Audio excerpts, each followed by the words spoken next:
Queen's Lead podcast. I'm your host, Amy Singleton, and as a child of the 80s, I'd love to say Queens rule, but they don't. Queens lead. Being a queen means you are worthy to be a leader of people. The guests on our show do exactly that. They are leading the way in their businesses, families, and communities. They're taking their rightful place in the spotlight, leading and inspiring the developing queens in all of us. Welcome to the Queen's Lead podcast. Welcome, everybody, to another episode of the Queen's Lead podcast. And today we are so excited to be hosting Jenny Statler. I've known Jenny for a really long time, and I can't wait for... Let's not talk about how long we've actually known each other. We're still very young. We are still very, very young. It all started back in high school. But Jenny, welcome. Thank you for being here. If you guys think I'm busy, like this woman is busier than anybody else I know. I don't know how she does it. So welcome, Jenny. Thank you for giving us your time today. Yeah, thank you for having me. What a pleasure it is to just kind of talk about what I do and how I do it and what impact it makes on our community. Absolutely. So it is Asian and Pacific Islander Awareness Month. And so you are obviously a very Asian woman, a beautiful, like amazing Asian woman. I'm so proud to know you. Tell us what all you're doing. So currently I am the first person of color to sit on the Moore Public Schools Board of Education. I represent District 5, which kind of falls into where I grew up. So Sky Ranch, Fairview, leading into Moore West and into Westmore, which is where we hail from. So I break out my Westmore. They call it Link It Up now. Link It Up. To Link It Up. In addition to that, I am serving as the president, and I am actually the first person of Asian descent to sit on the board. And outside of that, I'm actually the first person of color to sit on the board. So the first person of color to actually sit in the school board president position. I was just voted in, I think, April 10th. Outside of that, thank you. It is amazing. We all do our turn. Everybody is amazing. Everybody has their opportunity to become president. And the only reason that I highlighted it is just due to the fact that I am truly the first person of color. Outside of that, very, very active at Westmore with athletic trainers. I'm very active at Sky Ranch on their PTA. I'm not currently serving on either board just because the school board position takes up so much time. In addition to that, I am a full-time employee at the Embassy Suites Downtown Hotel. And I just recently started my very own beginner sewing classes where I take on adults who want to learn how to sew. And then I'll start in the summer weekly kids classes for ages 6 to 18 so that kids can get the sewing bug and kind of figure out how to use the machine and fall in love with it and hopefully start a whole new generation of sewers. Oh, I love that. One of the lost arts of sewing. It really is.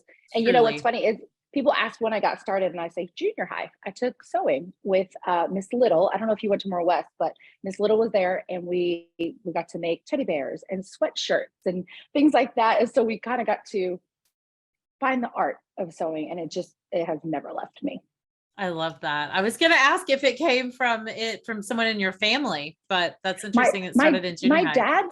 My dad sewed. So we always had a machine at the house, and he was always, I think his dad was a tailor. So he was always fixing things and hemming my pants. And at some point he was like, you need to figure this out on your own. Like, you're right, Dad. I will sew my own pants. Thank you. Oh my gosh. And if you, obviously my listeners don't know your family, but you guys, this family is so dynamic and so multi-talented. Your brother did a mural as our senior gift in our high school over at Westmore that year, a beautiful artist, even to this day, still living up in Colorado, doing art, and your parents were both so impactful. Tell us a little bit about your parents and your culture and your heritage, just a history of your family. Absolutely. So my family is a little unique in the fact that my parents lived in Vietnam, came to America, met in America, married in America. So I always feel like our family is just a little bit different because my dad was very integrated into America. And so a lot of the things that he did, which favorite band is Bee Gees, Foreigner, those kinds of bands. So we just had, a little bit of a different upbringing. And so they met, married here. They had 4 kids. And I actually live in my childhood home because it was so meaningful to me to have my children have the same memories that I did in the same house that I grew up in. But my parents have been staples in the community for a long time. My mom worked at the state capitol for 42 and a half years. If you walk the halls of the Capitol, you ask about Spring. That's my mom's name. Everybody knows who Spring is. She would always make egg rolls and raise money to help fundraise for different causes that were, like tsunamis or tornado relief or anything like that. And she's actually recognized by Channel 4 as a Pay It Forward recipient because of her contributions for all of the money that she had donated over the years. I mean, thousands and thousands of dollars. And then my dad was her little sous chef because she would roll them, he would fry them, and then they would sell them. So they were a really great combination, and they just really loved giving back to the community. So they both moved at separate times during their childhood from Vietnam to here. Yes. What ages were they when they immigrated? It was later in life, and honestly, I think it was in 75, 76. My dad, before he passed, he was starting to write his memoir. So he has some notes that I will eventually take on and try to create a story out of that for him. There are some sections that are lost because he passed away in 2020 before we could actually sit down and map out some of the times of his life that he didn't put down on paper.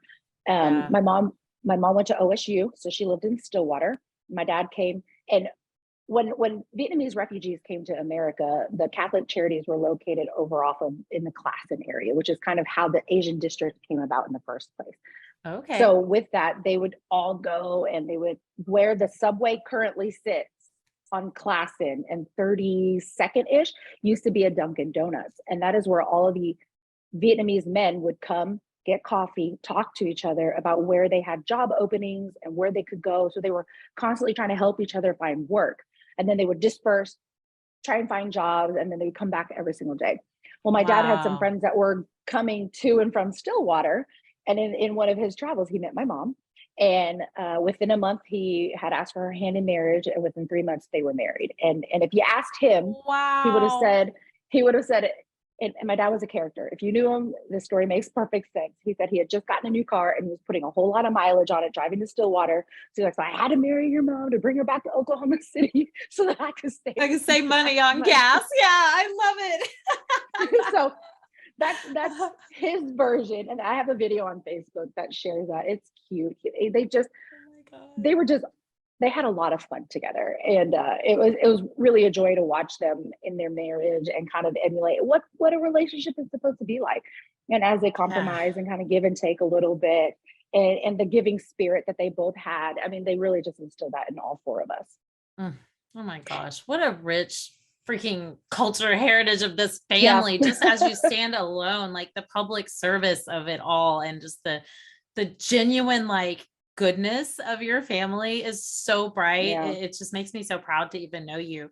And the way that the kids of your family have turned out is such a testament to their relationship and their service.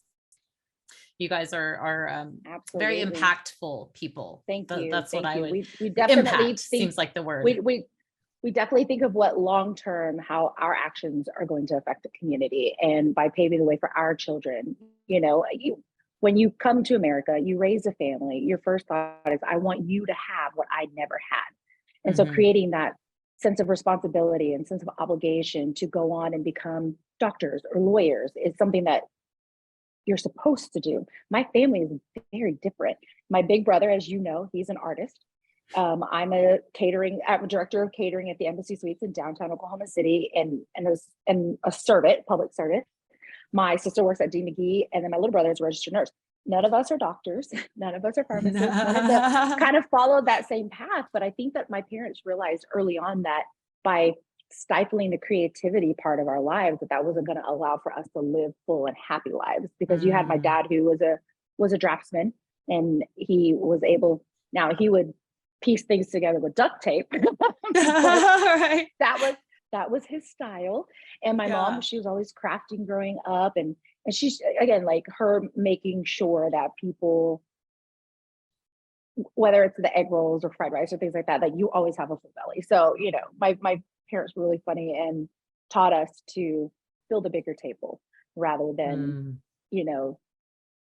keeping people out because they don't fit what we believe or what we have time for. So opening arms to people. And I mean, we've adopted people over the years who I would consider siblings, and they've been at every holiday, every birthday party, every happy moment. And really when it counted, like when my father passed away, they were there when we needed them the most. And I think that that comes from cultivating those relationships and really, embracing people who, may not have somebody to spend every holiday with every single year, but you always have a place with the wins. That was really important for us. Yeah. Oh my gosh. I love that so much.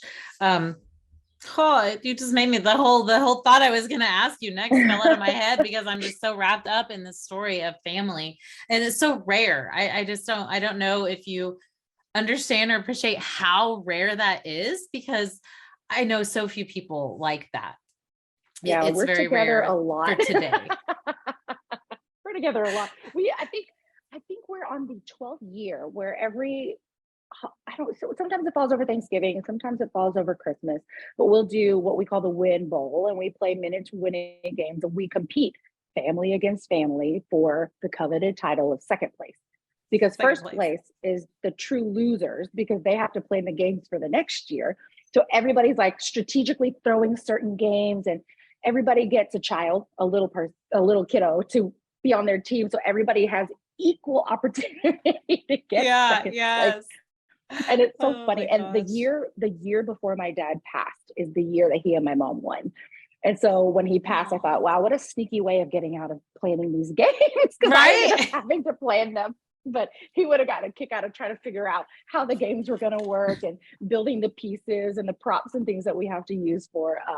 I mean, every year it's a different theme, so it's fun. We have a lot of fun together. We're together a lot. So It's a big deal. Those traditions are so unique. And it sounds like, mhm. kind of immigrating to the United States was something that took some of those old traditions out of the thoughts of your parents and allowed you and your siblings such a different opportunity than Mhm. probably what they were experiencing Absolutely. as young people in Vietnam. Absolutely. And my mom will often say, "Oh, I've been there, done that." And I keep thinking, you weren't an American teenager. Growing up, all Yeah. I wanted was a packed lunch with a peanut butter jelly sandwich, a soda wrapped in foil, a bag of an existing bag of potato chips. Instead, I got potato chips in a Ziploc bag. Sometimes I got a sandwich, sometimes I got rice, sometimes I got different things. And it was always a thermos full of milk or orange juice. So growing up, it was already a challenge because I knew I was different. But it wasn't as obvious until we sat down at lunch that my lunch is different than yours. Mm. But as we got older, we really were involved in a lot of things. There's the Asian Society of Oklahoma, which has been around since the 80s. They host an Asian festival every year. Now they started incorporating a moon festival. They'll do New Year festivals and things like that that we were always involved in. And I was actually in 2001 crowned the first Miss Asian UCO. And so that was a really cool Wow. experience for me because I never felt Asian enough, but I also didn't feel American enough. So there was like that weird in Mm. between gap that I didn't know where I fit in for a really long time. And I had an amazing mentor by the name of Samantha. She has served as the only Asian American to be crowned Mrs. Oklahoma. But she took me Wow. on and kind of taught me how to taught me how to do makeup, which was really important because those aren't Yeah. things that Asian moms teach you. And really kind of taught me the process of presenting myself as a lady. So I give a lot of credit to her because she really was my mentor for a really long time. But she's the one that started Miss Asian UCO to give me the opportunity to be crowned as the first. Wow. That's incredible. Oh my Yeah, and gosh. that I love that that. kind of put me like, okay, I'm Asian, like because I don't think about Yeah. being Asian every single day. And I've recently had somebody ask me like, what's it like? I'm like, I don't know. Half the time I don't think about it because I live my life, I do what I need to do, and then I look in the mirror and I'm like, oh, that's right. I'm Asian. I love that. Um wow. Was the only difference you felt at school the lunchtime? I know as an adult it's easy to go, like I don't have to think about that anymore, but as a younger person, do you feel like you were exposed to hate or meanness that was No, completely unnecessary? I would say no. There were times where I felt a little bit different because I wasn't allowed to stay the night at friend's house. I wasn't allowed to go over. I wasn't allowed to talk on the phone. And I think that had a lot to do with having immigrant parents, and that their fear for safety from their past experience kind of spilled over into their parenting. I would say Okay.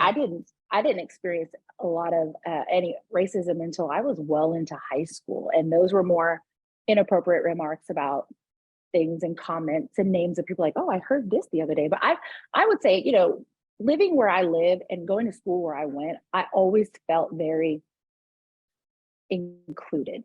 There was never a time where I was a sad kid, or I was never bullied. I was never left out of situations because I was different. There were just times where I knew I was different because I look around. I remember one time I saw a friend and he had a double decker peanut butter jelly sandwich. And I was They're like, like, dude, this that kid's is, getting twice what I want. I'm like, that is literally the coolest thing I've ever seen. It was like double stacked. And I watched him try to eat it. And I'm like, man, I want a double decker peanut butter jelly sandwich. But my grandma would be like, that's a waste of bread. And it was, and I would say I felt a lot different when I had friends come to my house, because my mom and my grandmother are Buddhist. My dad was Catholic. So my grandmother liked to have a prayer shrine that she never felt comfortable leaving it in the open. So she had it in the fireplace. Well, in the Buddhist culture, you provide an offering before you pray. Anytime you open a new package of cookies, candies, anything that's considered special, you plate it first to do it as an offering. So my grandma would then put it in the fireplace to say her prayers. And a lot of my friends would ask why my grandma is feeding the fireplace. She's like, she's Yeah. not feeding the fireplace, she's praying. That's Yeah. normal. But Yeah. the people that I grew up with, I really felt like they embraced the differences. And I truly never felt like an outsider. Yeah. I'm so glad. I'm so Oh yeah, I glad. know. I know that is not the experience for everybody, and Right. that's why I teach my kids inclusivity. And if a kid is acting out, let's find out why. Something must be going on if that's completely out of character for them. Like figuring out the Mhm. deep why versus reacting to the what is happening now is so very, very important. Yeah, definitely. Which leads us into your leadership of children and your Yeah. service for the school board of the school district that you and I both graduated Yes. from. More schools here in Oklahoma City, more area, central Oklahoma for our international listeners. Tell us about how you got involved with the school board service and what you're trying to do with that. Absolutely. I was asked by the superintendent if I would be willing to serve, because the school board member for our area, our district is broken into 5 smaller districts that has one representative for each district. And he asked if I would be willing to serve because ours was rolling off the board. She had already served many terms, had done a phenomenal job. I get to follow her on Facebook. So I get to see her in retirement. She's traveling, having a great time.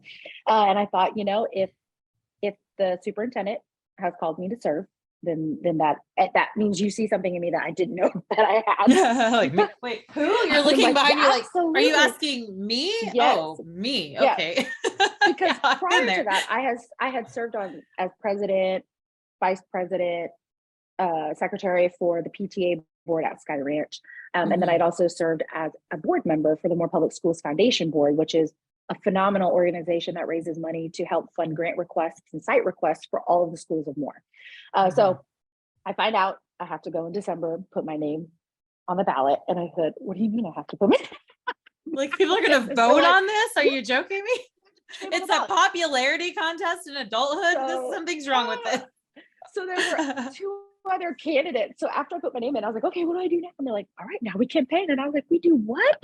I really didn't. I didn't know. And I think that that's the biggest issue, specific with school board elections, is nobody knows when they're happening. Half the time, you're going to get 100 people who are going to come out and vote. So I Wow. put my name in. We start campaigning in January. We have our first election in February. And then myself and another candidate end up going into a runoff situation. COVID happens. So when COVID happens, that pushed the runoff campaign or runoff election to June, which fell in line with the presidential primaries, which meant that it was the biggest school board election that had happened to date because more people came out for that. But in addition, we're having to campaign during COVID, figuring out a way to go door to door, make connection, talk to people about the issues that they have at their schools. What can I do to help, while also maintaining 6 feet of distance, keeping everybody safe. And with COVID, my only goal was to keep my parents safe. And sorry, my phone rang. Sorry. My only goal was to keep my parents safe. So having them go out and campaign on my behalf was just, it was a scary time. I mean, they were in their late 60s, early 70s. So we go out, we campaign. I go to my watch party that night, just terrified because I don't know. I've never really ran for anything before. With PTA and everything, it was just like, okay, well, I'm the only one that's stepping up. This is great. I love it. And I love that aspect of it. But the campaigning part was terrifying because I'd never done it before. I had amazing help from some really, really great people. One, he's run several other campaigns before. I had my best friend Maggie be my campaign manager, and we really just went out and talked to people. And so I won. I was like, okay, now is a new day. And it was a pivotal moment for me because I was sworn in July. My dad passed in August, so that was like the last thing that he was able to see me do before he passed away. And so I was able to kind of make him really, really proud, in that little short amount of time to see first Asian, first person of color, and one of our family members really step up to serve the community in that way. So that's kind of how that came about. And since then, it's been, each term is 5 years, so it's been a learning experience for me to figure out, how does this work? What is my role? What can I do as an individual? But the school board itself, our main goal is to protect 25,000 students. And how do we best do that?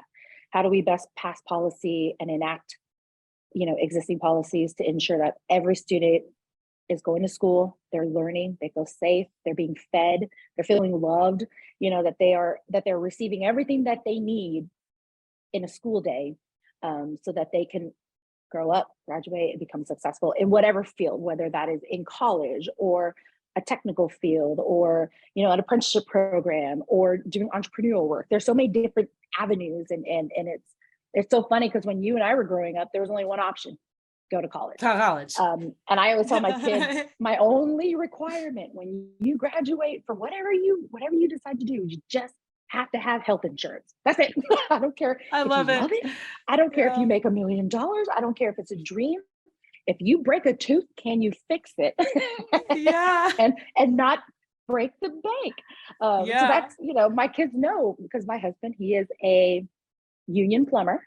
So he went through a 5-year apprenticeship program with the local 3-for-4 Plumbers and Pipe Fitters Union. I'm a college graduate. And then, everybody, it's different. So they see both sides of it and how you can be successful as long as you work hard and have health insurance.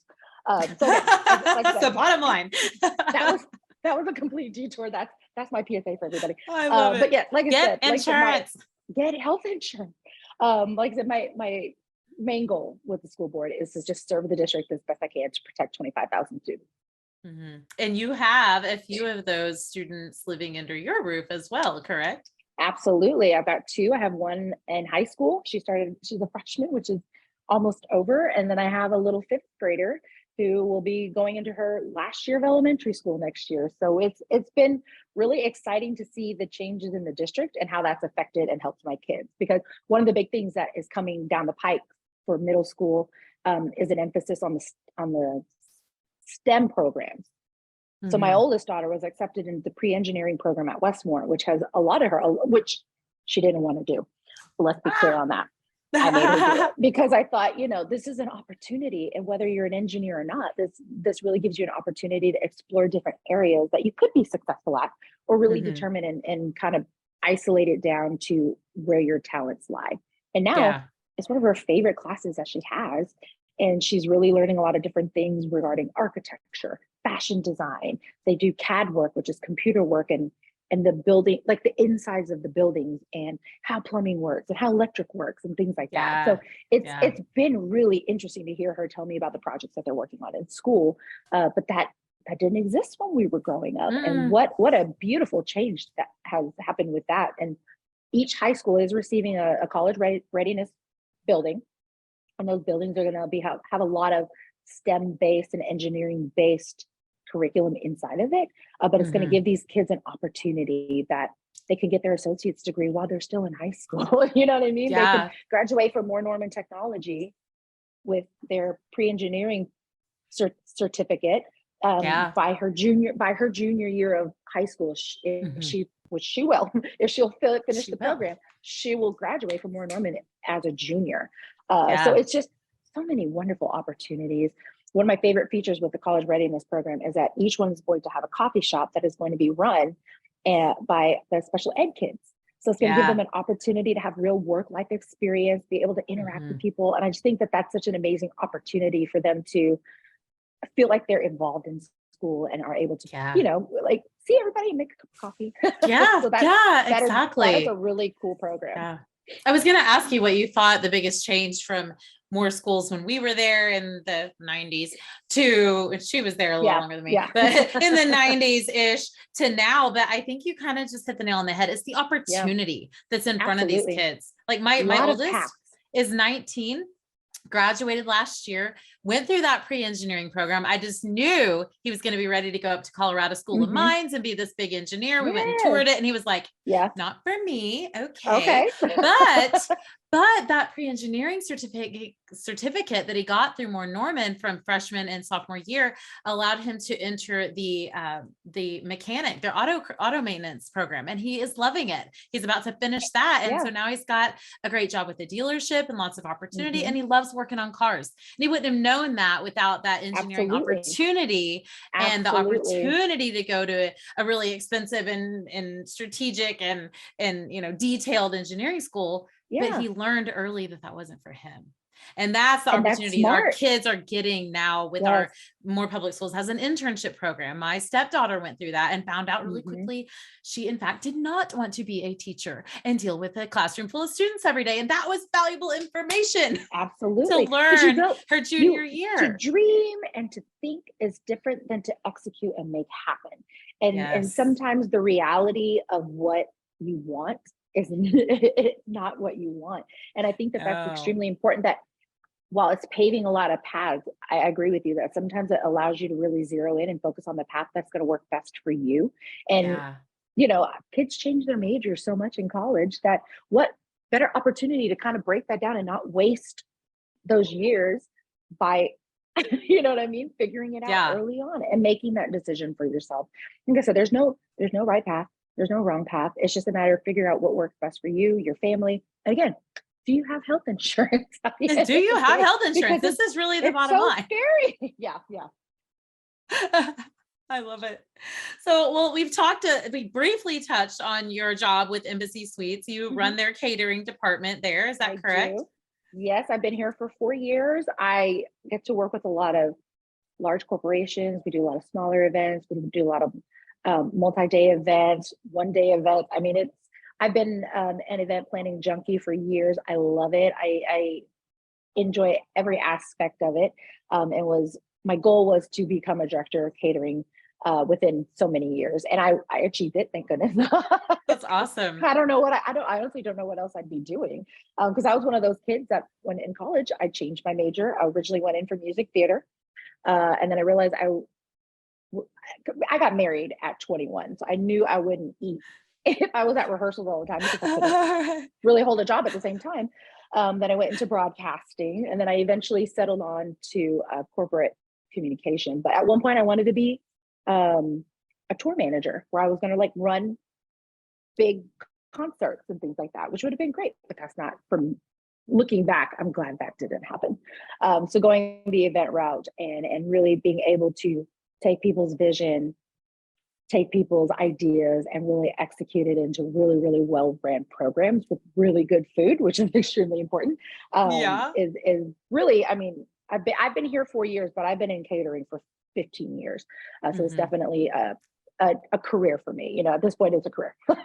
I have no doubt you could do anything you set your mind to now. Like you could be running Lady Gaga's show all day long. I just know. But if I could, I would, but listen. Can you imagine? I'm not gonna say how old I am, but I don't have the I get winded walking upstairs. So let's just put it that way. I don't know if I can run anywhere anymore. Yeah. I'm feeling that. And so, and you also are like, as if you weren't busy enough, you're inviting adults and children into your Yes, home to learn yes, how to sew yes, with Dragon Mama. yes. I have Dragon Mama Studios. I got certified and licensed through a program called Kids Can Sew, probably at the end of February. And that allows me to utilize their curriculum to teach kids between the ages of 6 and 18 how to sew, pretty basic programs. Each curriculum pack lasts about a year. And outside of that, I have make and take classes, which are a one-time 2-hour class for kids to create, a little cookie pillow or a unicorn, or it's a project-based class that they'll be able to make it and take it home at the end of the day. And with that particular class, I would provide everything that they need. And then I've got my adult sit and sews is what I'm calling them. And they'll bring their own fabric, but I provide all the sewing machines and basically teach them how to either do, right now, we've been working on 2 different projects, which is a tote bag and an apron. But I'm kind of tweaking those to figure out what works best. And the smaller class size setting is much easier for the hands-on aspect of it, because I have to rethread a lot of machines I bet. and help people pick apart projects and stuff, which that comes with the learning process of it. So I try to take people who maybe have sewn a little bit and have a further interest, people who've never touched a sewing machine before. I've had several who said, my mom sewed. My mom would be so proud of me if they could see that I made this today. And and I'm like, that's so great to be able to kind of take something that somebody that you love has had such a passion for and be able to share it with them. I love that. Well, we've covered a ton. I cannot believe this time is almost over. I feel like I could talk to you for another hour. But what would you like to leave the audience with? And what can you share with us about how we can help to support and move forward the Asian community in this month of awareness surrounding that whole community? What can the general public do to plug in, be aware, and support? I think going out to eat. I think the restaurants are a huge part of our culture. Food is a big part of who we are, and everybody gathers for food, and our food is so unique, and there's so many different things that you get to taste and try. By going to those places of business and giving them the opportunity to serve you, so that hopefully create a customer out of you. I think that's really great. Just honestly being aware that there, specifically through COVID time, there was a lot of hate towards Asians. And there were a lot of times where I was terrified to allow for my parents to even go to the grocery store because I just did not feel safe. That has changed a bit, but changing the mindset for people as far as who we are and what we represent. And just, I think just appreciating the culture is most important, because that in itself, we always want to share our culture. You want to come eat Vietnamese food? Come eat Vietnamese food. You want to come try on Vietnamese dresses? Come try on Vietnamese dresses. Like those things to me are not inappropriate, because it's sharing a true interest in a person in what it might be like for somebody else in their shoes, and to experience a little bit of, what I had growing up. Eating a bowl of pho is like sitting next to my grandma, so yeah. I think that's the most important. It's just being aware and being open to those new experiences. I love that. And yes, love me a good bowl of pho. Doesn't remind me of my grandmother, but I'm gonna channel your grandmother while I do it, because it's amazing. I want to just adopt your whole family as my own. You guys are so dynamic. We're really big. We're really loud. I love it. I love it.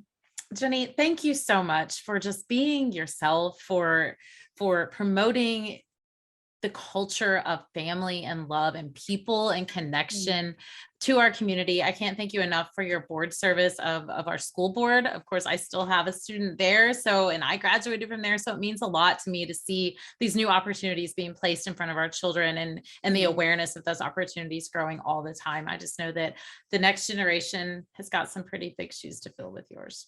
Well, I know, I was recently at Southmore and was able to sit down with some of the AP government kids. And if all the seniors are like this, we have some really great leaders coming up through the ranks of more public schools, because you've got kids. I've never felt dumber in my life than sitting with these I AP love that. Kids. That's awesome. I don't know what to ask you as far as I don't know. But they, and I was able to challenge them, which I'm like, whoa, do I get an A in AP government? Because Right? I've never made an A in AP anything ever. But I, I have so much hope for the future. I see a lot of these kids come up and their passion and their drive and their social awareness, and knowing, that it's a tough world out there, but you got to have thick skin. You got to be tough. You've got to be mentally tough as well, to be able to kind of survive. And I think these kids got it, and I'm excited to see what comes. Yeah, me too. I don't think they're quite as fragile and as what everybody would lead us to believe. Our kids are Yeah, pretty in tune. They pretty well got it figured out more than what we'd like to think, I I'm think. definitely training my kids to be really tough. They gotta be. It's a tough world, Yeah, man, but yeah, it's a world where queens lead, and you are definitely a yes. queen, and Oh, you're thank leading you. by example, and we appreciate you and love you so Well, much. thank you. Thank you so Thank you much for your guys. time. I appreciate it. All right. Thank you so much. Everybody go over to Facebook and find Dragon Mama Studios if you're interested. If you're in the Oklahoma City area and you're interested in sewing or getting your child a class on sewing, you can connect with Jenny there. Also, the Embassy Suites, downtown Oklahoma City. If you have an event that you're bringing into the area, Jenny will serve you well. I promise you that. So support the Moore School Board and the Moore School District and everything that Jenny is doing. We thank you.